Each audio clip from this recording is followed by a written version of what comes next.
Recording in progress. So without further ado, thank you so much, all of you, for coming.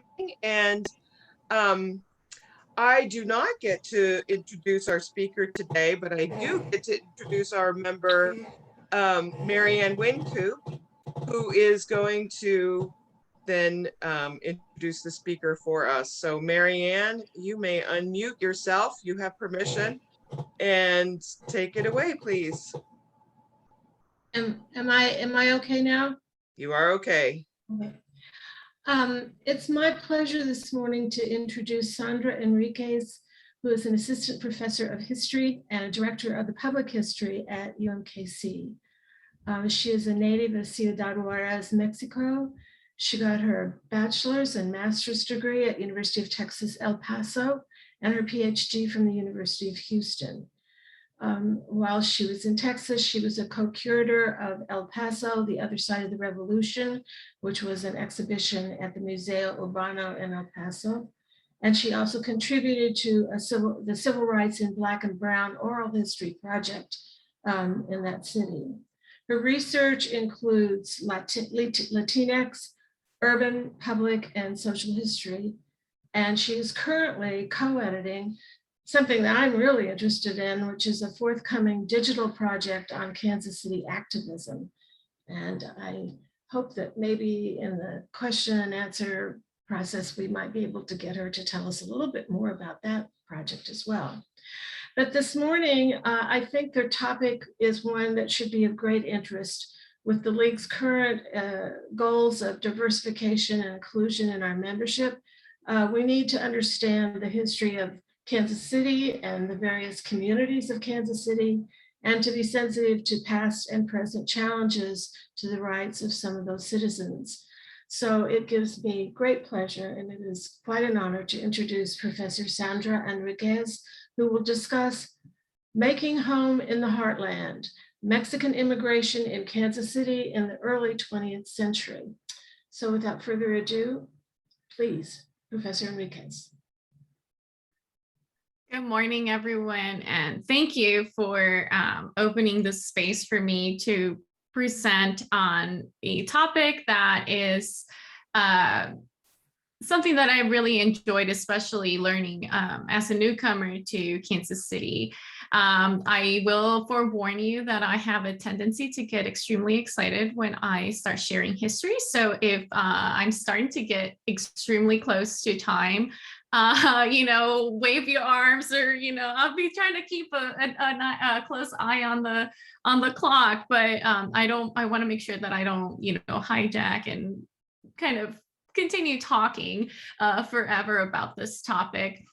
I want to thank both Marianne and Pauline for, inviting me and for allowing me to share this work with y'all this morning too. I did prepare a quick PowerPoint, so I'm just going to go ahead and share my screen and then get myself situated so we can get started. All right, and then I'm gonna move the screen. I'm sorry. You would think that after, however many months of using Zoom that I would get better at it. But no, here we are. All right. So in 1920, Manuel and Silveria Lopez arrived in Kansas City. Manuel was involved in the Mexican Revolution in his native San Luis Potosí, and he had fled Mexico for his safety. So the couple spent some time laboring in Texas and then moved to Missouri in search of a better life for their growing family. The Lopez's ended up settling in the Kansas City West Side.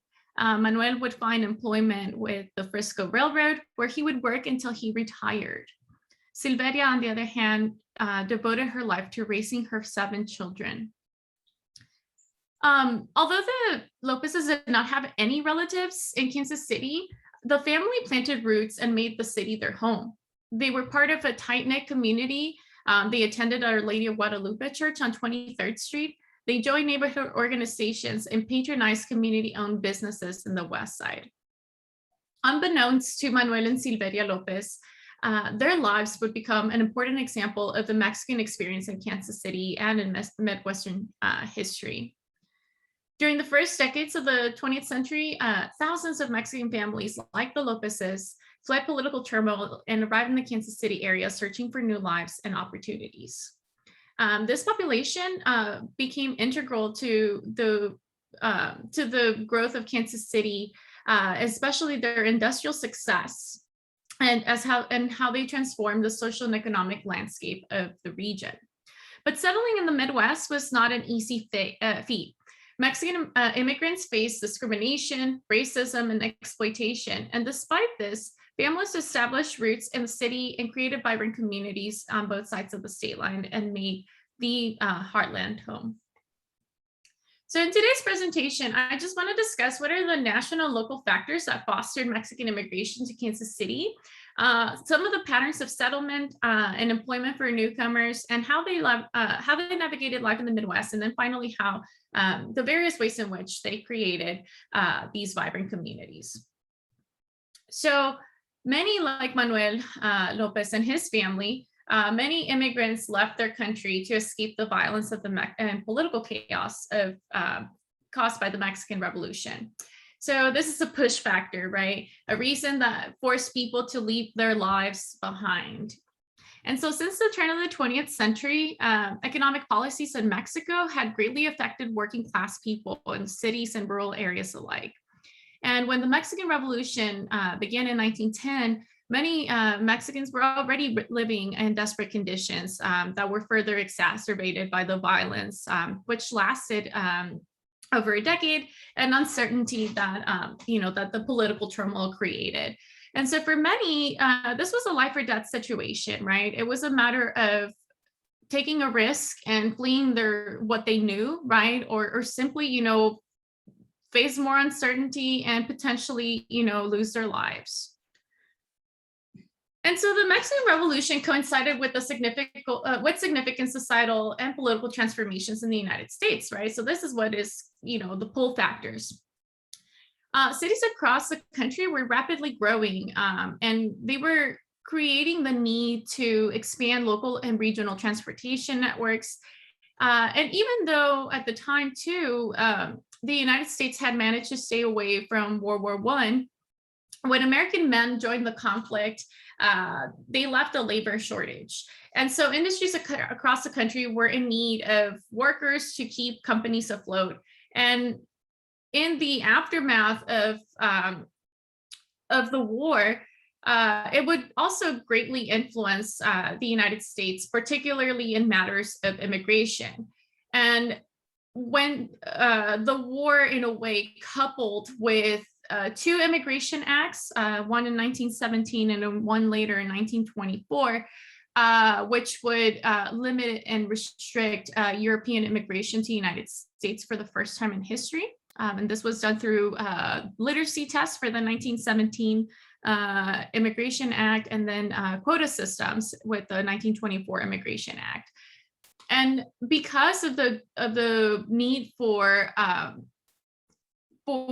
labor, the Western Hemisphere, particularly Mexico, were excluded from these, well, not from the literacy test part or the paying once you got to the border, but they were excluded from the quota system in order for that, for immigrants to continue filling the ranks of the various industries across the United States. And so in the first decades of the 20th century, Kansas City was also maturing, right, and becoming an important transportation, industrial, and agricultural hub in the country.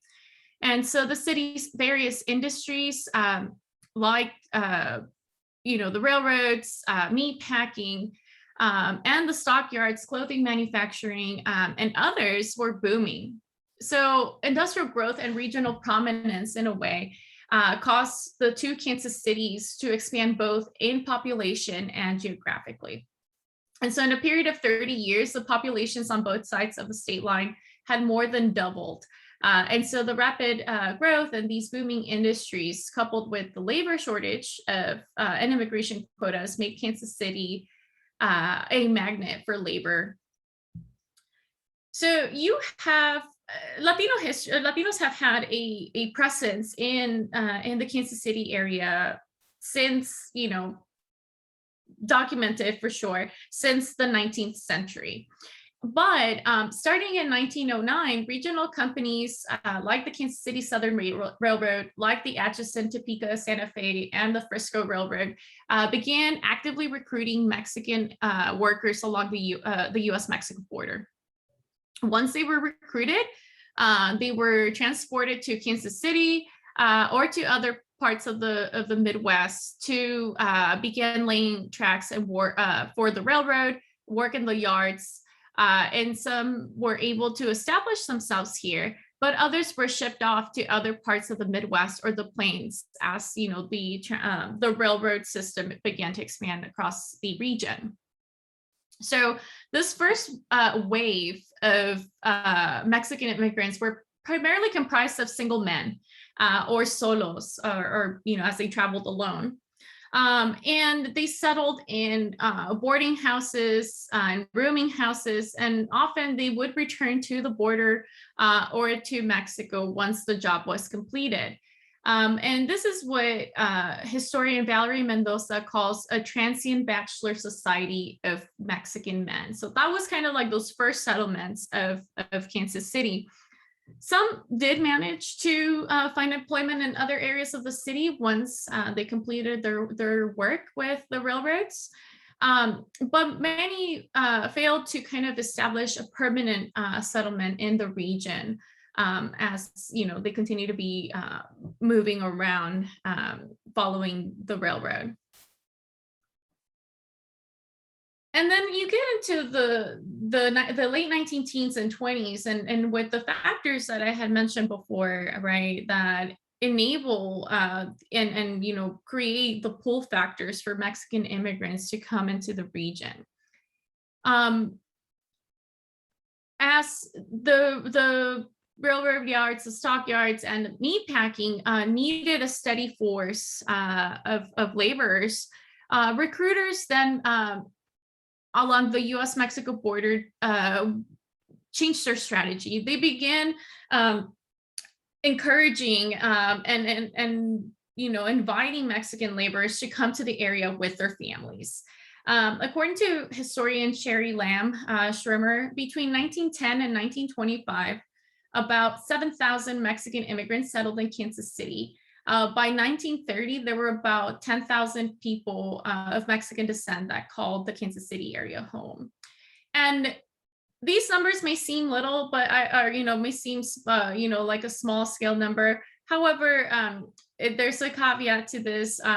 Oftentimes, Mexican immigrants are severely undercounted in census data. So while these are known numbers, they can also vary because of the ways in which they are recorded in the census data. So families, as they're moving into the Kansas City area, you have several Mexican neighborhoods or colonias that are established. On the Kansas City, Kansas side, you have three. The largest was the Santa Fe Railroad Camp in Argentine, where families lived in train box cars. And the second emerged along the railroad tracks in Armourdale. And you have another one being created in Rosedale, where the Frisco and the Katy railroads had provided temporary boxcar camps for their employees and their families. On the Missouri side, you have a few settlements along the railroad lines in places like Sheffield and the West Bottoms. And the largest settlement of them begins in the west side, which is was an older Swedish urban neighborhood. So Mexican immigrants had to carve out spaces within the area segregated and racially hostile landscape. And so they had to, create cultural organizations to meet the social and cultural needs of the community at the time. By 1917, the West Side and Armourdale had numerous businesses. The heart of the West Side business community was located along 24th Street, and it boasted stores, bakeries, restaurants, pool halls, pharmacies, among other businesses that catered to the community. Mary Bustamante, who was born in 1924 and is one of the children of Manuel and Silveria Lopez, whom I started the conversation today with their story. She recalled her memories of the West Side business area, and she stated that everything, and this is a quote from an oral history of hers, everything was so lively. My dad used to take us out on Saturday nights and walk on 24th Street. It was all lit up and there were a lot of people. For many other communities, like Magdalena Rodriguez's family, who lived in Rosedale, the West Side and Armourdale played an important role in their family's life. She recalled that her family often visited two neighborhoods because there were no Mexican stores or food in Rosedale. The West Side also began forming important social organizations. And these are going to be organizations that ebb and flow throughout the history of the community. So one of these organizations, it was called the Unión Mexicana Benito Juárez, which was named after a Mexican president. And this organization is founded in 1914, and it's a mutual aid society in many ways. It provides financial support and advocacy for the community. It promotes patriotism, ethnic solidarity, and Mexican pride. And oftentimes these mutual aid societies were working alongside with the Mexican consulate, and to ensure that they could serve as a vehicle for advocacy for the immigrant community here at the time. Scholars have calculated that some of these early organizations could bring in anywhere, between 70 to 100 people for any of their meetings.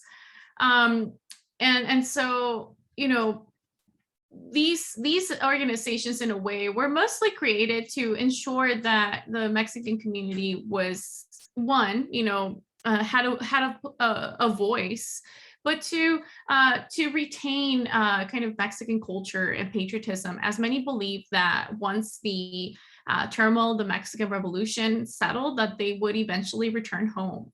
And so these organizations, looked out for the community, but there's also ways, there were also communities that were created that were specifically catered to women, that were deemed as quote unquote, and I hate using the word auxiliary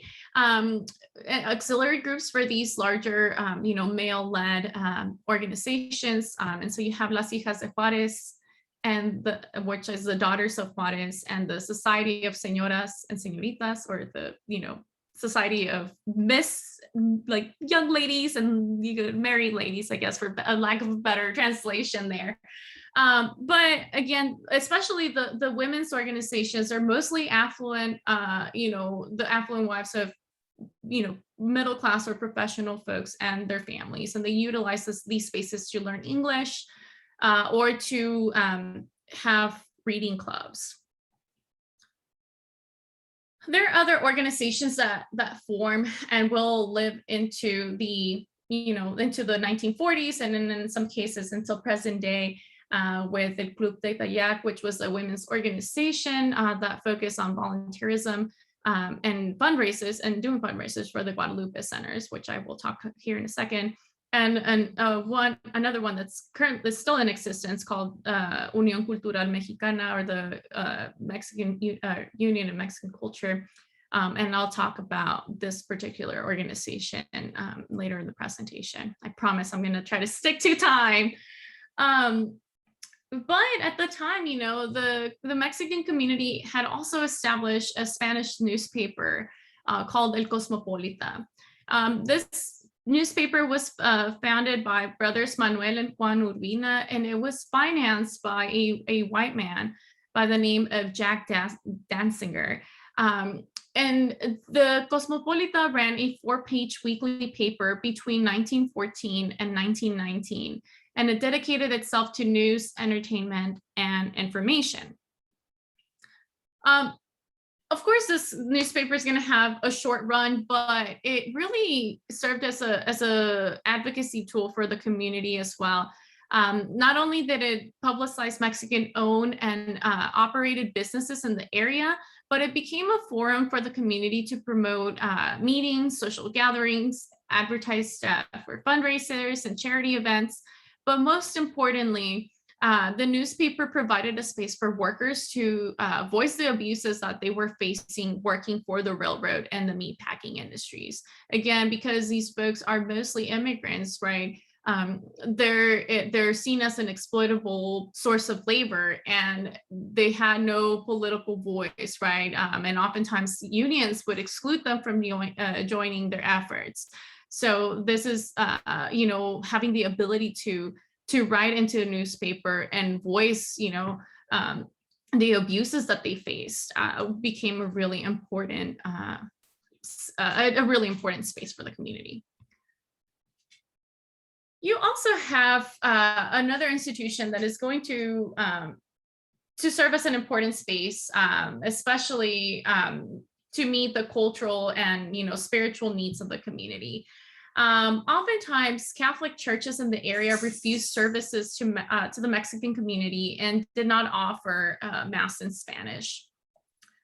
Felisa Ruiz, who was born in Morris, which is about 5 miles away from Argentine, recalled that her family used to take the train to Kansas City on Sundays to attend St. Thomas Catholic Church in Kansas City, Kansas, because her family could not attend, any of the churches that were not designated specifically for Mexicans.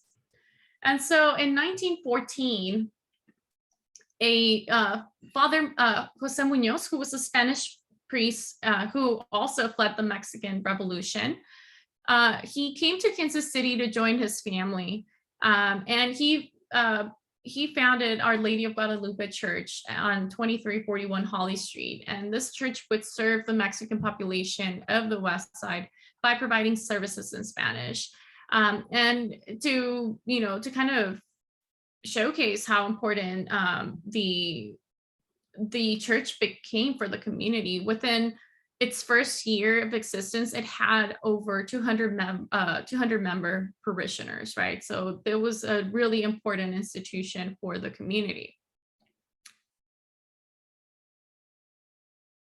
In order to kind of accommodate the growing Mexican community and its connections to the Catholic Church, the diocese in the Kansas City St. Joseph Diocese, with the leadership of a gentleman by the name of Dr. Thomas Purcell, they purchased a large stone church and a rectory from the Swedish Emmanuel Lutheran Church. The building, which is located on 23rd Street and Madison Avenue, and 23rd Street is Cesar Chavez today, was dedicated on October 5th of 1919 under the patronage of Our Lady of Guadalupe Church. And the name obviously is so important because it not only speaks to the name of the patron saint of Mexico, but it is also going to be the namesake of one of the most important cultural organizations here in Kansas City. And by the late 19 teens and 20s, you do have, a growing visibility of Mexican immigrants. They're actively recruiting, Mexican laborers, right? They're contributing to the city's booming industries, but their visibility began complicating, their experiences and complicating the racial landscape of Kansas City. Mexican immigrants, upon their arrival to the area, were categorized as a racially distinct group, as an in-between ethnic group within the city's Black and white society. And so Mexican immigrants were quickly racialized and then began being portrayed as inherently inferior, as dirty, as criminal, as capable of spreading diseases. And this rapid influx of Mexican immigrants who were already living in substandard conditions, right, in boxcar camps, they were, already living in communities that had been decaying in a way in the city core. And seeing these conditions, outsiders utilized it as fuel to, continue brewing racist and discriminatory views of this particular group. It created negative stereotypes, right? And so local leaders, welfare and charitable organizations and newspapers, have had communicated these stereotypes in a variety of ways to the community.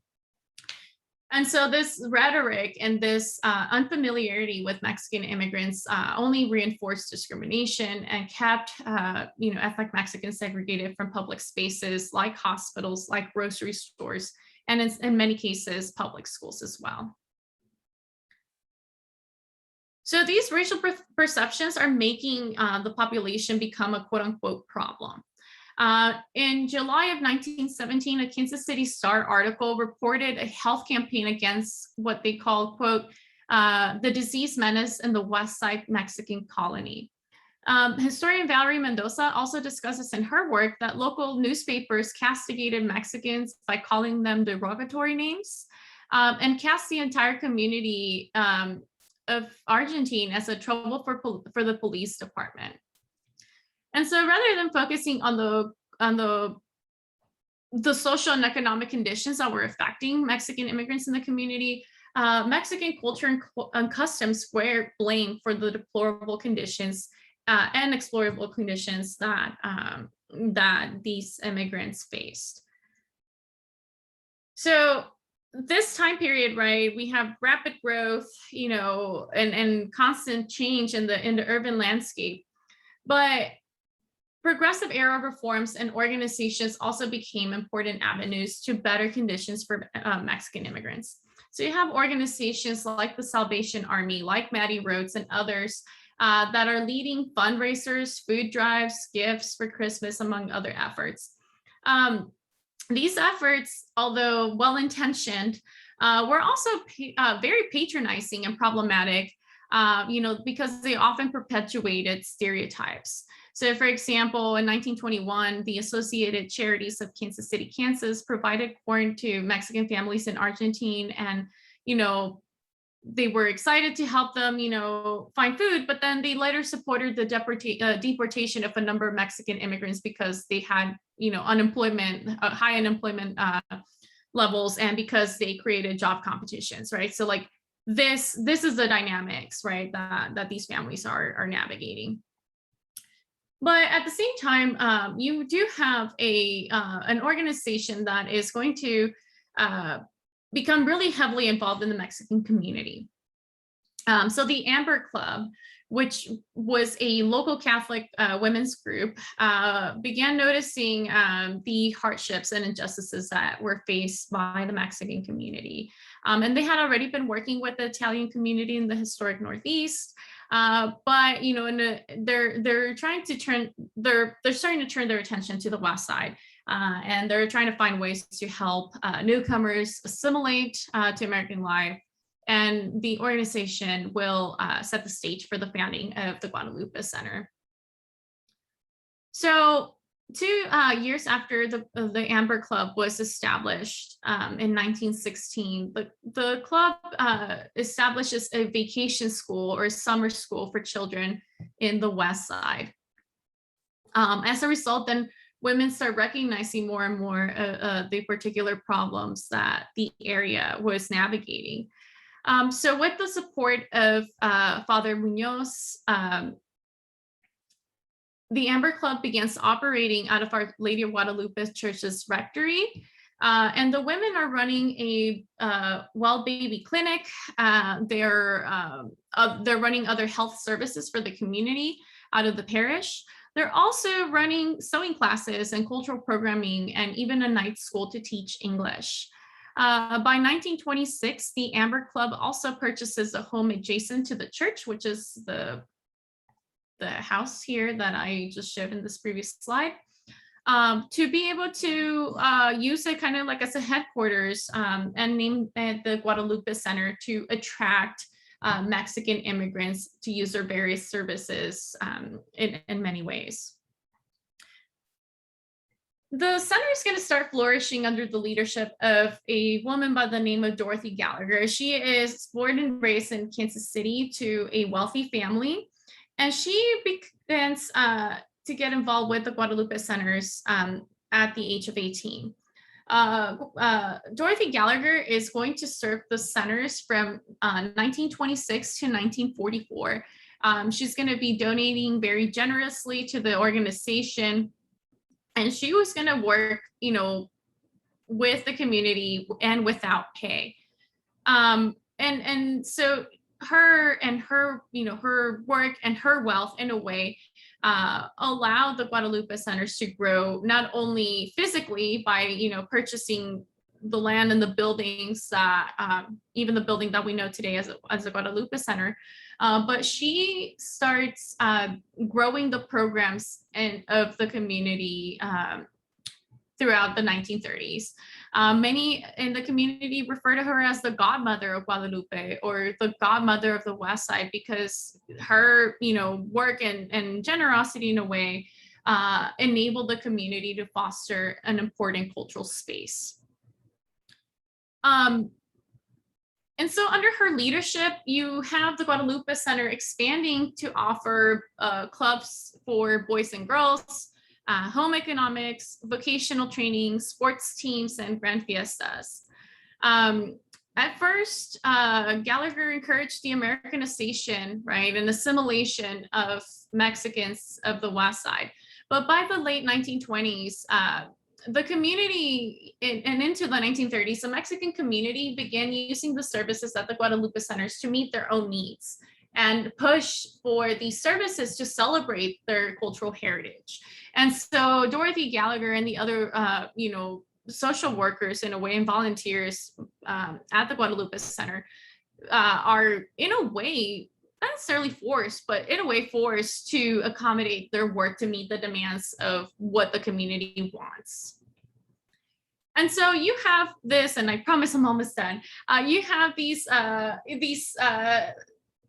cultural needs met in different ways. So the Guadalupe Center, along with the Unión Cultural Mexicana, support the spiritual and cultural needs by celebrating and preserving and advocating for Mexican culture and ethnic identity. And these expressions are manifested through fiestas and kind of celebrations, folk arts, fundraising events, and other religious and cultural celebrations. So the Unión Cultural Mexicana, the group itself, was founded in 1924. And the organization first began serving as a welcoming organization for Mexican dignitaries that were coming to Kansas City and other artists. But then it became a political vehicle for inclusion and to dispel negative stereotypes about the community.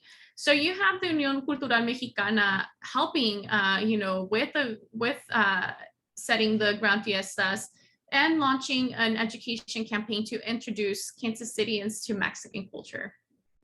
So the first Grand Fiesta takes place in 1926, and it's done so to raise funds for the church and the social services for the Guadalupe Center. The celebration features mariachi bands, courtship dances, and traditional food.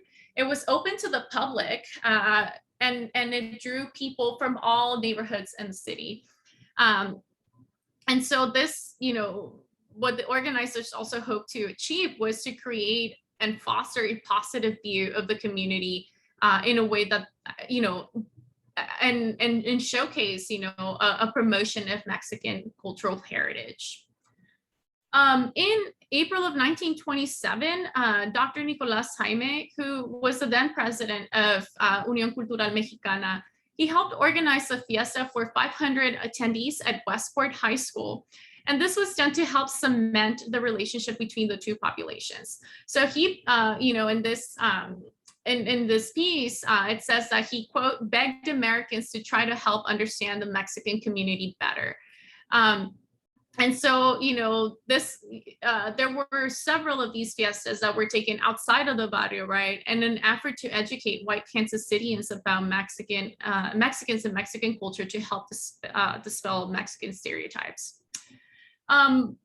Probably the fiestas and the cultural celebrations are what are seen most visibly in the history of Kansas City, and because they still remain to present day. But their cultural efforts really gained regional national recognition. I'm sorry, that cut off. But in 1938, the Guadalupe Center's Grupo Artístico, or their artistic group, which was a folkloric dance troupe, were invited to attend the National Folk Festival in Washington, D.C. And here they are, dancing on the Capitol lawn. They also received an award from First Lady Eleanor Roosevelt. And their legacy, in a way, still continues with a present folkloric dance group called Grupo Folclórico Atotonilco. And the group troupe right now is also a nationally recognized dance troupe that was founded by Maria Charand in 1979. But these two groups, have brought national attention not only to the Guadalupe centers, but also to the cultural customs of Mexican Americans in the Midwest. Grupo Artístico, which is the same troupe that is pictured here, was also performed on the Ed Sullivan Show later. And so that's kind of telling you like the connections and the roots that Mexican communities have in the Midwest. And then the last thing that I'll share is that, despite these cultural disabilities, right, that the Mexican Americans still face segregation, especially in parks, baseball fields, swimming pools, etc. And so that meant that kids had no spaces for leisure or recreation.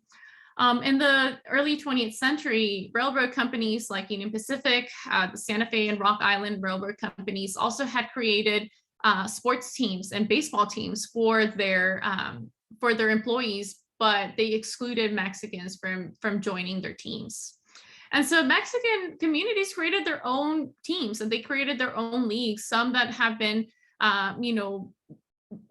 recognized along, the metro area, but, they also created regional leagues as well. The Guadalupe Centers also established sports groups for the youth and adults since their founding.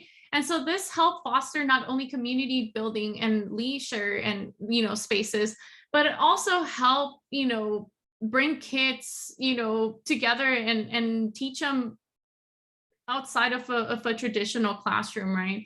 And later these teams would evolve into, important spaces for youth to stay out of trouble, for youth to, learn about friendship and discipline, but also for kids to be able to have, important spaces that were, important for them in their youth, right?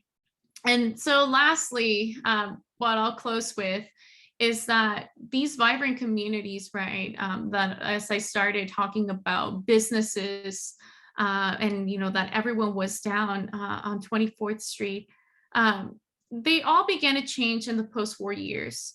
The GI Bill, which, enabled veterans, Mexican American veterans, to potentially have, their own piece of the American dream by purchasing a home. The 1951 flood, highway construction, they all began changing the landscape of the Mexican colonias in the Kansas City metro. And so these changes and post-war, urban Kansas City somewhat erase and wound the vibrancy of these neighborhoods. But the communities that were established by the Mexican immigrant community and the social and cultural groups that formed the first decades of the 20th century will then help shape political activism of Mexican Americans in the latter half of the 20th century and into present day. So thank you. I managed to get through. You have plenty of time, and I have a bunch of questions. Yeah, thank you. If you don't mind taking your screen sharing off, we will open the floor for questions. Sorry about that. And all right. yeah, and I'm going to start if it's okay with everybody. I have one question. In your presentation, you talked solely about Mexican immigrants. And so I'm wondering if there were other immigrants coming from South American countries at that time, and were people from other countries welcome into the Mexican immigrants community, or were there separate Mhm. communities for immigrants from different countries? Mhm. Yeah, that's a great question. So at this particular point, the vast majority uh, of immigrants coming are Mexican, right? And this is for, well, not only for a variety of reasons, one, geographically, right, but and so in doing so, right, like it is really expensive for folks from South America or Central America to migrate. So the folks who were coming to Missouri, just broadly speaking, who were not, Mexican, like from the Mexican working class, were mostly elite. And so sometimes they would, return to their home country. So you do have a few, Cuban folks coming, attending schools, and then sometimes returning or settling here. Mostly there's like a Cuban population in St. Louis. And then later on, then you start having, like, in the post-war years, you start seeing a greater diversity of a Latino population in Kansas City. So you have Puerto Rican, Colombian, although still to this day, the vast majority of Latinos in Kansas City are of Mexican descent. From my observations, the Latino community seems to somewhat be kind of somewhat cohesive, but it's hard to really gauge because we're now so spread out, right? Like although there are historic Latino communities, right? These communities are so, spread out that we really can't gauge that kind of presence cohesive, in a cohesive way. But there are groups who have been, open to really embrace, right, other, like a larger Latino presence outside of just Mexican cultural heritage. Crystal, did you have a question? You wanna? Yes, I did. Thank you, Dr. Enriquez. Very good information and presentation. I do have a question for you, and particularly because my mother, Juanita, she has Hispanic heritage, was from Topeka, Kansas. And in your research, definitely Topeka and Kansas in particular had a large number of Mexican immigrants, definitely on the east side where my mom is from, that were very culturally diverse and very mixed. And matter of fact, where the area where my mom's from, they call it Mudtown. It's quite offensive, but the reason why they call it that, because everybody mixes together. So you have Mexican, Native American, Black, everyone. In your research, have you looked at like Topeka, Kansas, which also had a large number of Mexican heritage and Mexican significance as well? Yeah, thank you for bringing that up. And I have not yet started to look at Topeka, but there are some historians who have. So Valerie Mendoza has looked into Topeka.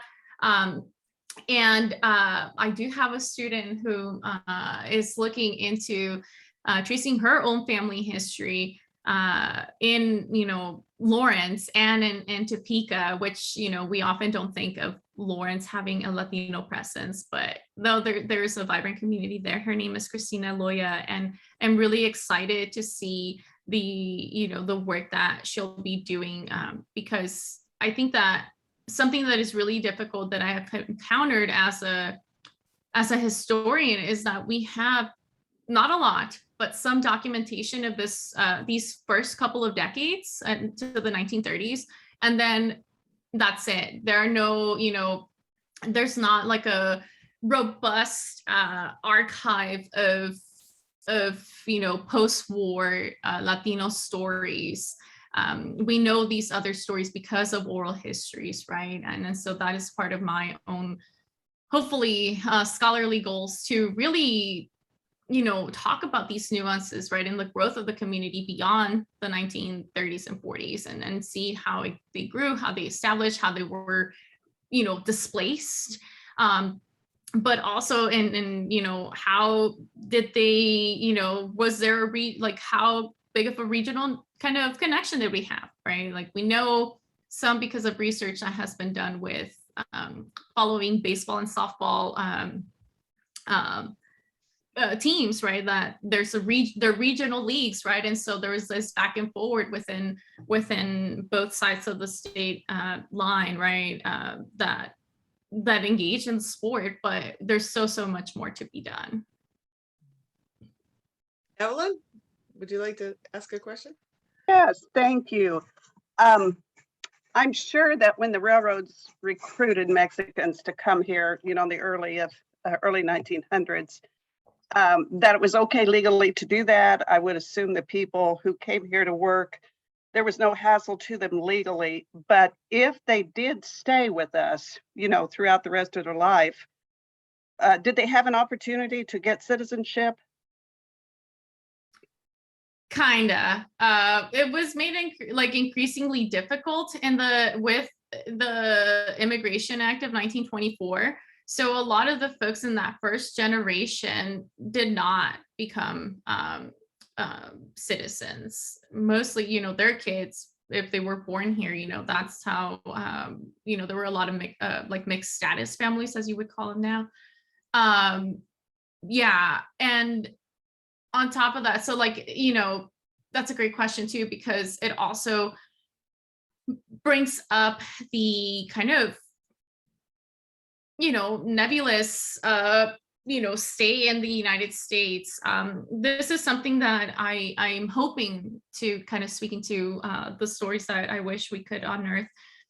The 1930s, there is what we call the repatriation movement, where it is estimated that anywhere between 500,000 to 1 million people of Mexican descent, even American citizens of Mexican descent, were deported as a result of the Great Depression, because they were, creating job competition and taking, American jobs. And a lot of these folks didn't have any protection, right? Because, and even if they had the, citizenship, right, or the legality of citizenship protecting them, a lot of them were deported. Oh my gosh, I forgot his name, but he's a Latino scholar who's been doing a lot of work in St. Louis. He's been tracing that, the repatriation and deportation of Mexicans in St. Louis. And it'll come back to my head right now in a second. But I've come across, and especially in preparing this presentation, articles particularly saying, that Mexicans on the Kansas City, Kansas side were happy to be put on a train, for example, and deported to Mexico. And I'm like, well, are they, it was all political propaganda, right? But yeah, that is something that I wish that, that we could do some more research on. Thank you. Mm-hmm. What was the legal justification for deporting citizens? Do you know?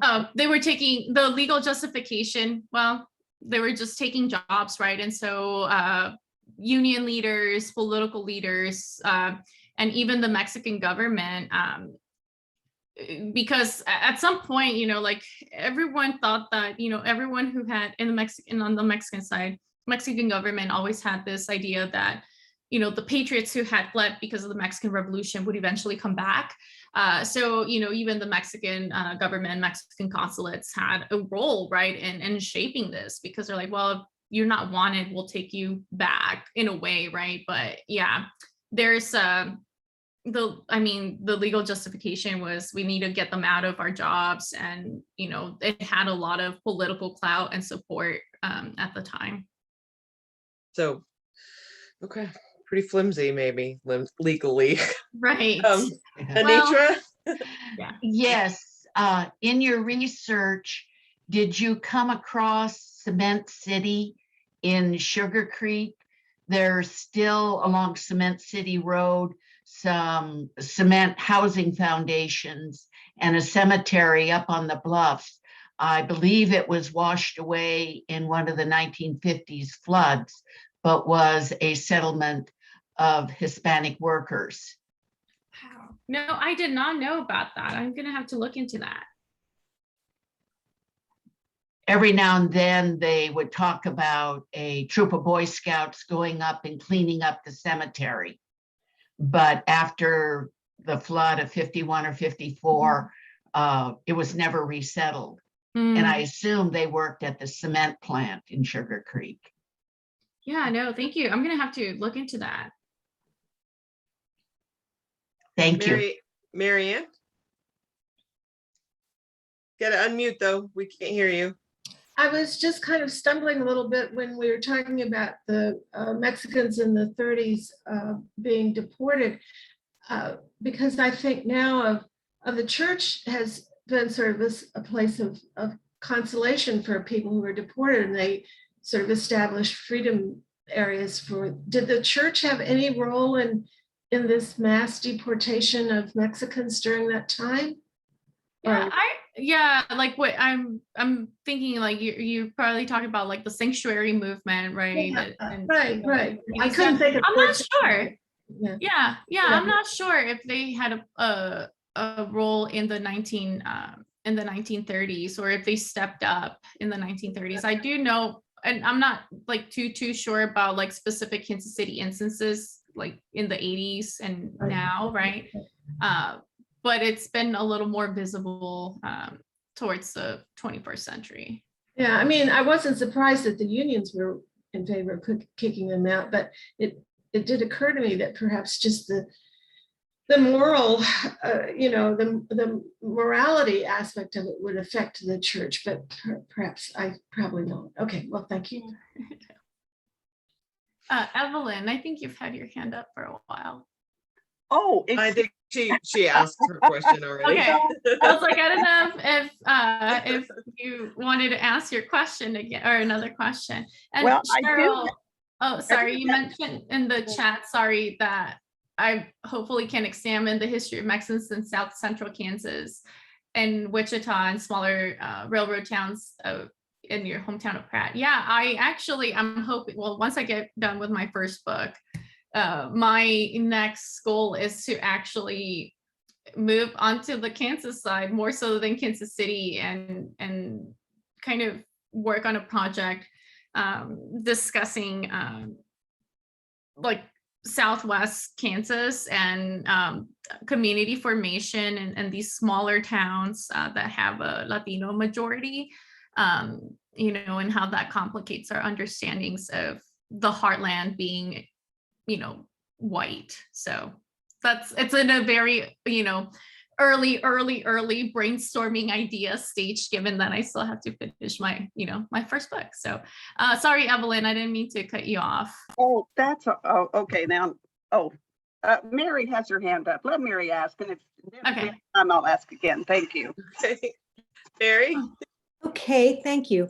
A question I have is, in the census that just came out, there's been in Missouri a large increase in Hispanic, Latino, whatever population. And I was wondering, generally speaking, and this isn't historic, obviously, this is very recent, but do you know how warmly new immigrants are being welcomed by established, Hispanic communities or individuals? Yeah, I mean, I think that there's still, still a lot of the dynamics, right? Especially in 2020, right? And 2021. I feel like I'm still in 2020, so I apologize. They still exist, right? And we can see it with the dynamics of what is happening on the border right now with asylum seekers from Central America, from Haiti, right? And I think that while there have been groups, Latino populations, broadly speaking, that have been, attempting to be a good kind of, you know, or kind of, you know, welcome, you know, these groups, these newer groups into their societies and cities across the United States. There's also a lot of, you know, inter-ethnic, I guess, or inter-ethnic, you know, fractures and divisions, right? So issues, something that we don't really tease out within Latinx history is issues of race, right? So race is huge, right? And it still divides us, and colorism is huge and still divides us. Status sometimes, right? Like older generations of Latinos, you know, may have some, you know, may not be as welcoming as others, right? And it's just these different experiences, the ways in which some of these folks who are, you know, engaging their own human right to migrate, right, and they're following the law by seeking asylum, that we disconnect, right, the humanity of these folks sometimes, right, with what we are fed through by news or our own kind of biases, right? And so it does create fractures. And so while I want to say that we've been extremely welcoming, right, I mean, that's not necessarily the case, and that even within our own Latinx communities, we have perpetuated those harms onto newer, you know, immigrants. Well, we have time for maybe one last question. Evelyn, did you want to ask Yes. one last thing? I do, and it is specific to the League of Women Voters. You know, the League of Women Voters' mission is to encourage people to vote and to encourage them to be informed voters, and we provide education to voters. But could you tell us, please, does the Mexican community in Kansas City need this kind of message? Do they need to be encouraged to vote? Do they need a source of reliable, nonpartisan information to help them be informed voters? I would probably say absolutely. I think that everyone needs that, right? And I think that it takes time because Latinos, you know, and particularly Mexican Americans have been excluded from the political process for generations. And so kind of, you know, building that relationship and rapport, right? This is so important because oftentimes, you know, I think that where we might turn up for you know, presidential elections, right? But the things that matter to us the most, which, you know, that affect us in our daily lives, which is local elections, like that's, I mean, that's just broadly speaking, not a lot of us show up, right? And kind of forming kind of, you know, coalitions with organizations that are already in the community, right? And kind of serving to have these efforts to do more voter advocacy and registration, and obviously education, right? I think that they're absolutely necessary, especially because, you know, as we have been seeing in recent times, right?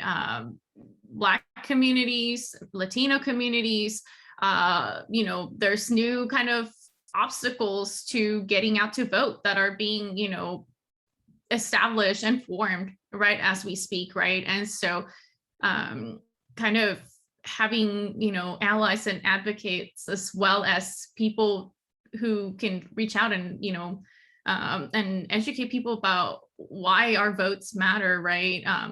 I think is always needed. Thank Well, you. and I will tell you, Evelyn, and the rest of the members who are here, that we are part of a coalition, and sort of an ad hoc coalition that pulled together during the 2020 election season, a Latinx coalition. And so we did work with the Guadalupe Center, and we worked with some people from UMKC and some people from across the state as well. So yes is the answer. And we would like to do even more. And we did help translate voting materials into Spanish. So yes, it is appropriate. Unfortunately, our state makes it difficult because some of the materials, for example, the mail-in ballot, that request form that we had to do in the 2020 election, because of COVID, many more people were allowed to use mail-in ballots, and those mail-in ballots could not be translated into Spanish. The state would not allow it.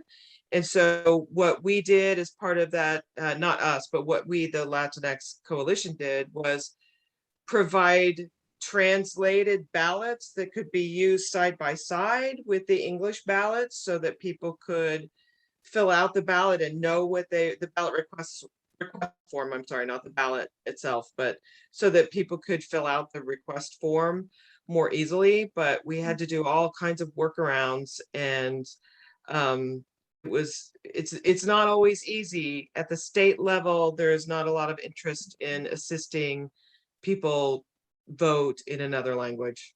So that is also something that we are advocating. We're participating in the advocacy for better voting access for people who of all different kinds of languages and countries of origin. I know there are a couple more hands up. We have just a few minutes. I know it's fascinating, so I don't want to cut it off too early, but we also have an additional short presentation about redistricting, so we can't go too long. So Donna, you had your hand up real quick. Yes, I would it's going to be interesting when you talk about political influence. The Kansas City Redistricting Commission is working on that, and they may end up recommending something like, if you've read in the newspaper, that there be a new task force or such to consider changing instead of the 6 at large and the 6 districts, that we do something more. And one of their reasons was that we leave out the whole west side, the Latinx influence or Mexican American influence in the Kansas City Council. So I encourage everyone to kind of watch and see what comes out of that, because at least there's some awareness that we have really excluded. Yeah. Okay. Well, please unmute and clap and hoot and holler, because what a wonderful presentation. Thank you so much. I learned so much, and it was just fascinating. Thank you very much. Thank you all for having me, and I'm excited to watch the presentation on redistricting. Good. I'm glad you'll stay on. Thank you. All right. So we will move right into that. Mary Lindsay, if you want to talk for just a few minutes about redistricting and what's going on there. Yes. Thank you. I'm going to do that, and I'm going to put my screen up if you don't mind. Redistricting, as I think most of us know, is the most influential yet overlooked undertaking in Missouri politics. And of course, it's going on right now here as well as in states all over the country. And there is something that we need to do. And I just realized that, at least on my computer, there, I moved that out of the way, that we have volunteer opportunities that are coming up that are, I think, going to be really important. And on Tuesday, October 19th, is when there are going to be public hearings on redistricting by each of the 2 commissions. One is for state seats, Missouri state seats, and that is going to be at 9 a.m. on Tuesday, October 19th. And then that afternoon will be the Senate district seats, the commission that is going to be drawing those seats. That will be at 1 p.m. All of this is taking place at the Kansas City Marriott Downtown Hotel. And that is the address, 200 West 12th Street in KCMO. And, the whole thing about redistricting, it's been daunting to try to figure out how to get a toehold into the process because of the nature of the process. But this actually does provide us with an opportunity to send a message. And anyway, so what we are wanting is for people to attend either or both. And that, in case you can't read it under my thing, it says, come for both hearings or just one. Punctuality is not a priority. We just want you to get there. So like if you can't be there at 9 o'clock and you get there at 10 o'clock or whatever, please do. And why am I not moving? Okay, bring a friend or multiple friends. That would be fantastic.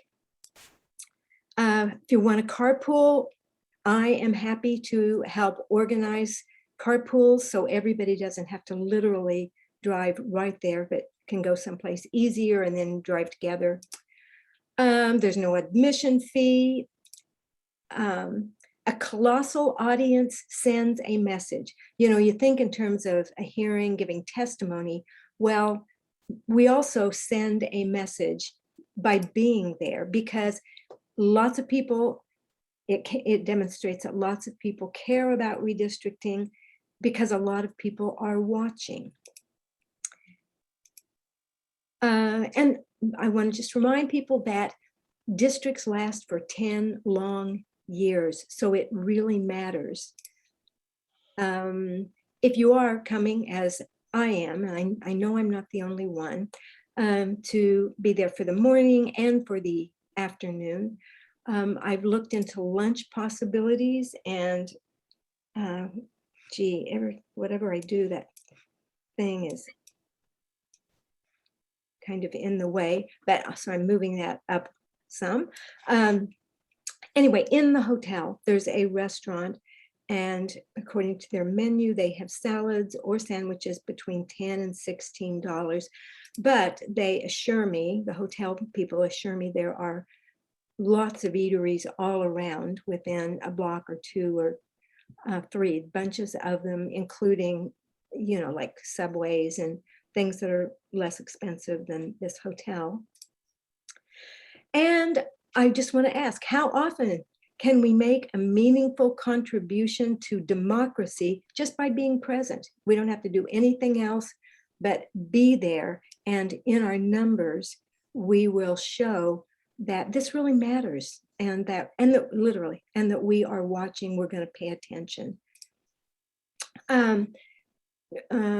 Not specifically about this, but just generally about everything going on in the, both kinds, the legislative redistricting for the Missouri House and Senate seats, but also ultimately for the congressional redistricting. Information, the League of Women Voters of the state, LWV Missouri, written out.org, keeps pretty darn up-to-date information on that. And anyway, so I'm hoping that lots of people will turn up. In fact, I wish there'd been a lot more people here today to get both the very, very interesting presentation by Dr. Enriquez, but also to find out about this. But Anne, I think you were going to say something. I do want to say a few things. So Mary, if you'll stop sharing and if you'll put those dates and the location in the chat, along with the redistricting information, the website for Missouri. Okay. League of Women Voters. Yes. So I would like us to approach this almost like it's a rally. Just having our bodies there will make a huge difference. I will be there. I will be there for the earlier session, though maybe not at 9, because I'm glad you said punctuality didn't matter, because I am keep musician hours. So, but I will be there in the morning. I will be there for lunch, and I will be there for the afternoon. For some of the afternoon, though, I do have to go teach that earlier mentioned music. So I won't be there for the whole Senate one. But while there is testimony, there will be testimony. You don't have to give testimony, just showing up matters. Here's the deal. They're being not so transparent about these meetings. They're being not so transparent about this whole process. And here's why it makes a huge difference. One party has a majority in our state, but they do not have a super majority in our state. However, the House and the Senate, the state House and state Senate, have ridiculous supermajorities. And that means that the laws that are being passed do not reflect the will of the voters living in this state.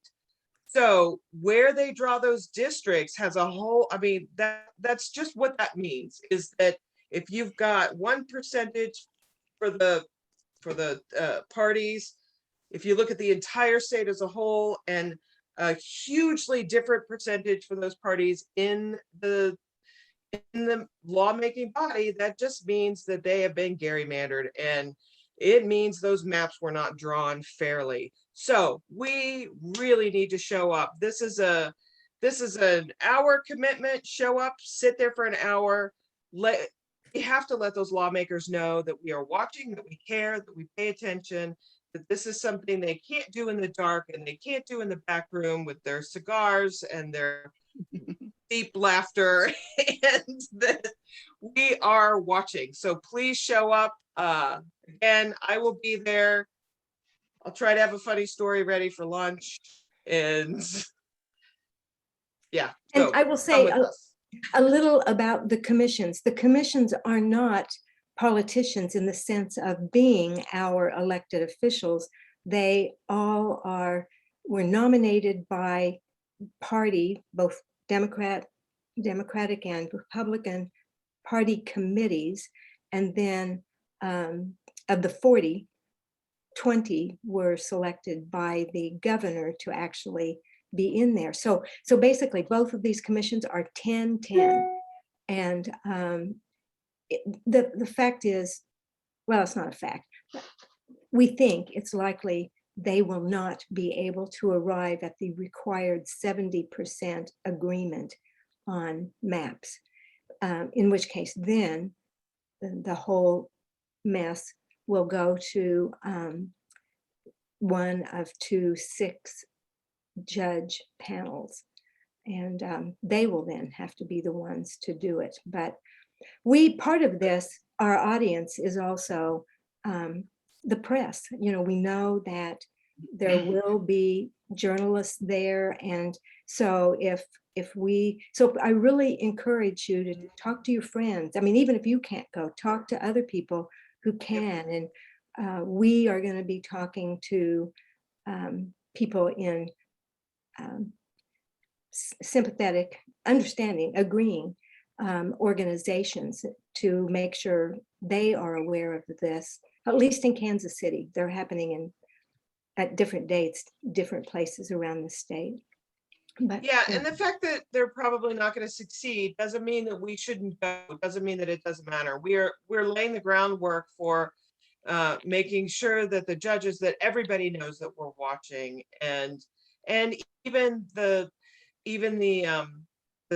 state legislature that will be drawing the congressional maps. They need to know that we're watching too. Yes. So this is really important. And we had a question, where are the Kansas City redistricting meetings happening? I want to say that the city, Kansas City, as they draw the maps for our city council districts, that's 180 degrees different than what's going on at the state level. They're doing a great job. It's transparent. You could, I don't know the website for that. Maybe Donna does and could type that into the chat, but my guess is you can just Google it because they're being so good, so transparent. Donna, do you have? Well, I don't have where the list is? if you go on to the city site and type in Kansas City Redistricting Commission, it will come up. They are meeting weekly at 4 o'clock on Wednesday. All of the past meetings have been Zoomed and recorded. And I do believe that their public outreach meetings have already happened because they were the 2nd and the 5th. And I think, Ann and I went to the one at the 3200 Main at the community center. The one on the 5th was up north of the river. And then there's this one at Southeast or Southwest Community Center, I believe have happened. Yes. Right, and they did a terrific job. I've got snaps to them because they listened to everybody's testimony. Well, they explained very well what the criteria are for drawing the maps. They explained why they had 8 or so examples of possible maps, and they explained how they got there, and listened to everyone's testimony politely. Even the people who were a little bit wackadoo were treated with respect and politely. And there were lots of people who had specific requests that please, keep Hickman Mills together. Please carve out this place and add it to this district. And those commissioners were writing down notes and asking questions, very specific questions. It was really impressive. It was equal parts. And I predict this for the state redistricting, for these meetings that we're asking you to come to, that they were equal parts fascinating and boring. So be prepared for that. I did a little drifting off in my head and redecorating the room or wondering how long the building had been there. But then it would switch to being just absolutely fascinating. So I encourage you to go. And I'm sure it's a very different critter, because I don't know if you all saw, there was a letter to the editor in the Kansas City Star. I think it was Thursday Not by me, but I know, with my but, name on it. Yes. yeah, okay. By Greg Wedhams. Right. But what it was about was that compared to what the state is doing, that the Kansas City KCMO is doing an amazingly transparent and receptive to public input and all of that kind of process. And the fact is, again, this isn't a fact, this is a possibility, that there only 8 of the 20 commissioners need to be at any single meeting of, these hearings are going to happen around the state. And as long as it's equal numbers, Democrats and Republicans. And so part of it would just be ideal, especially if we the public had a great turnout. And they didn't. Talk about the opportunity for another letter to the editor. If we give a big damn and they don't give enough of a damn to show up at one of, they have 3 required meetings that they have to have during this whole process. And they have not they haven't drawn any maps. We're not going to see anything. They're just going to be hearing from the public. And we will have some people also testifying, of course. I know Ann and I are, and I'm sure there are some others. And that was my question. Who from the league was testifying? Well, we are trying to discourage anybody who hasn't been trained to hop up and testify. So there's been some training. If you're interested in training, there is some more training coming up, so you could just contact me. I'll let you know about it. But or me. So Mary and I will be testifying at that hearing on Tuesday, week from Tuesday. I think that's all we're planning on at this point. But if you're interested and you want to get more information, let me know. Just shoot me an email later, and we'll hook you up with the info you need. Okay, we only have about 10 more minutes, so I want to make a couple of announcements. But before I make my announcements, the giant thank yous. Thank you again to Professor Enriquez for such a wonderful program. Thank you so much. And thank you for Marianne Wincoop for being instrumental in putting this program together. Thank you to Pauline, who I always forget to thank because she does such a good job. She just makes it, she's almost invisible in her efficiency in putting these together. So thank you so much, Pauline. Thank you, Crystal Kemp, who is our tech person. Thank you, Carl, who's gonna search our list and find out who's got a dishwasher that's yelling or whatever in the back and is gonna mute that person.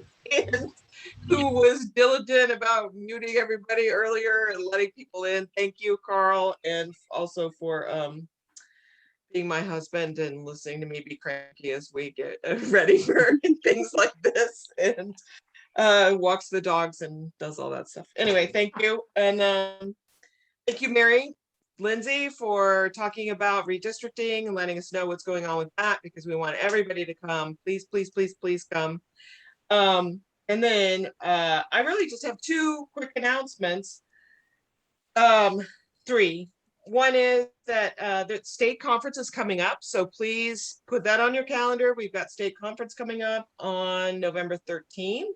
There's in person if you want to go. I think I'm going to go. I think I'm going to go in person. I think it's going to be a vaccinated bunch, so I think I'll feel comfortable. It's at State Fair Community College in Sedalia, Missouri. Registration ends November 1st. We really do want you to register, please. Even if you're doing just the Zoom, please register, because Jean Dugan, our executive director at the state level, has to make a decision about whether this will be a webinar or a Zoom. So if we've got enough people, it's going to get kicked up to another level, and she's got to make that decision sooner rather than later, because she has to, I don't know, figure out how to do it. Or maybe that would be just me. I don't know. So we need to let her know. It's $25 for in person, which includes lunch, and it's $15 if you're participating via Zoom. The registration form was in the state's October newsletter that came out to everybody. It's also on the State League's website.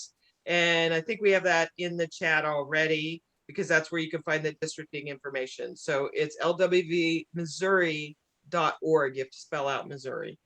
The title this year is Hot Topics Then, Now, and in the Future. Then I also want to talk a little bit, I'm gonna stand up and try not to knock my computer over, about our t-shirts. We have some t-shirts. We bought 20 t-shirts for voter registration efforts, and they look like this on the front, and they look like this on the back. I don't know, somebody holler if you can see the writing on the back. I can help you vote. That's good. Okay, good, thank you.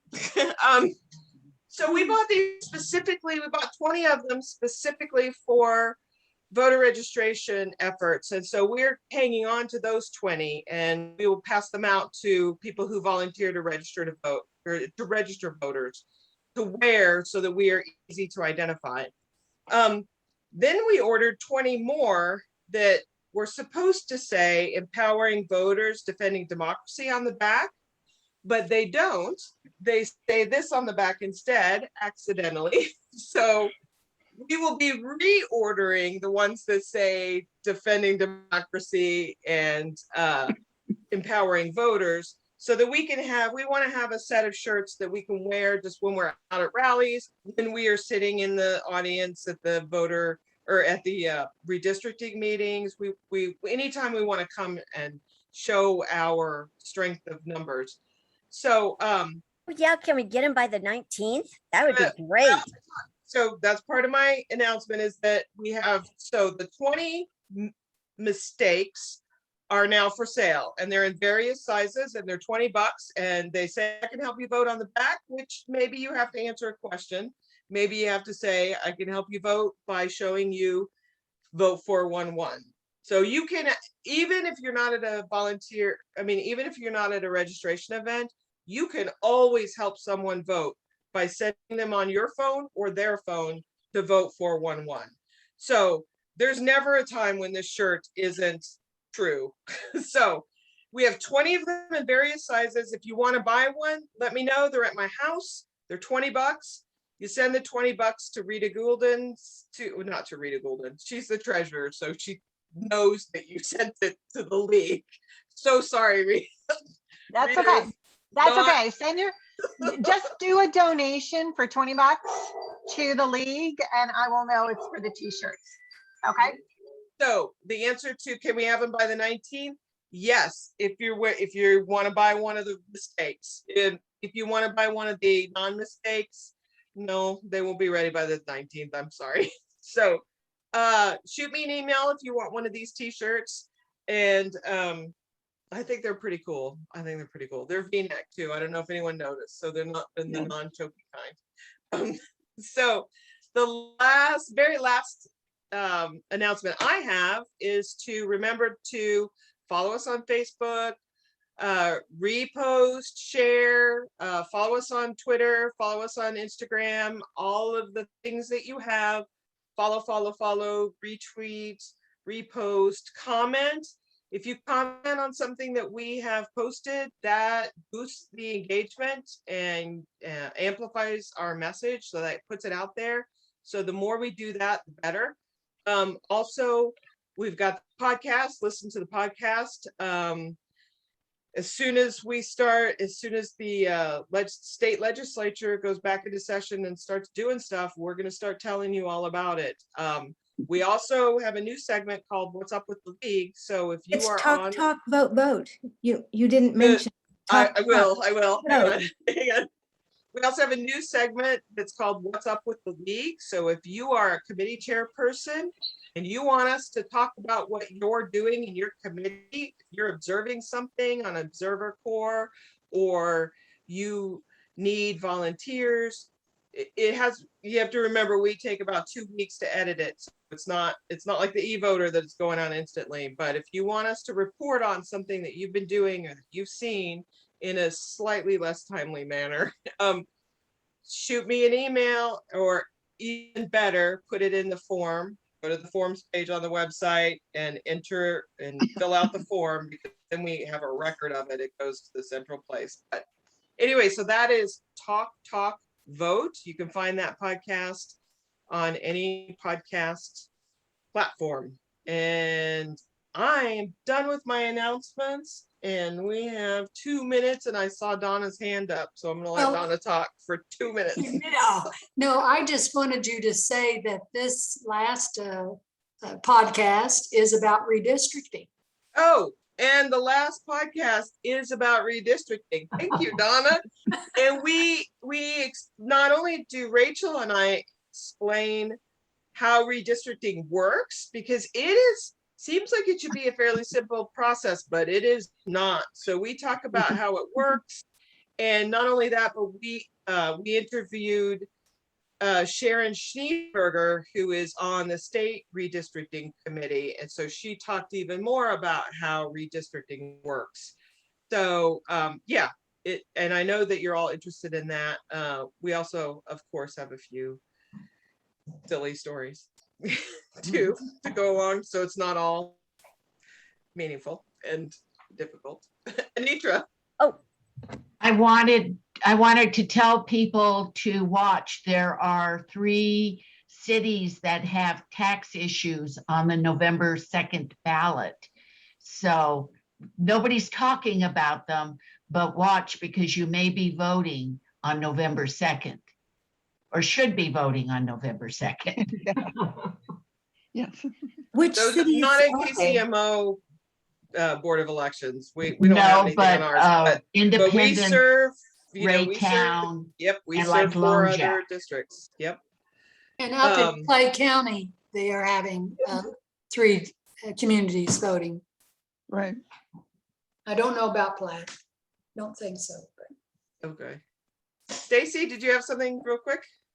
No, I was gonna make a silly comment about whatever was said and Oh, cut myself off. oh, I'm sorry. I'm always in favor of a silly comment. Yeah, Makes I everyone think laugh. it was going to be that. I think that's what it was about. That you said important stuff, and I was like, "Hey, humor is important." Ah, yeah. That's right. Yes, it is. It's very good for the skin. All right. Well, if we don't have anything else, I'm going to say thank you so much. I know Professor Enriquez had to hop off, but she sure did a great job. So thank you again, Mary Ann, and please tell her again how much I appreciated that program. We all appreciated that program. And until I see you a week from Tuesday, have a great weekend, and we'll see you next time. Thank you so much. Bye, everybody. Bye-bye. Great job, Mary. Thanks, Stacy. Find that mute button. Actually, I used the Space bar or whatever. space bar. Yeah. Yeah. And I know it's that's a easier. trick. I don't know how to do it, but I know it's a trick. It's easy. You just have it. If you're muted, you just push it. And as long as you hold it down, you're unmuted. Oh, and you need to hold it down. then as soon as Okay. you let it go, Okay, good you're to muted know. again. All right, thanks. Bye.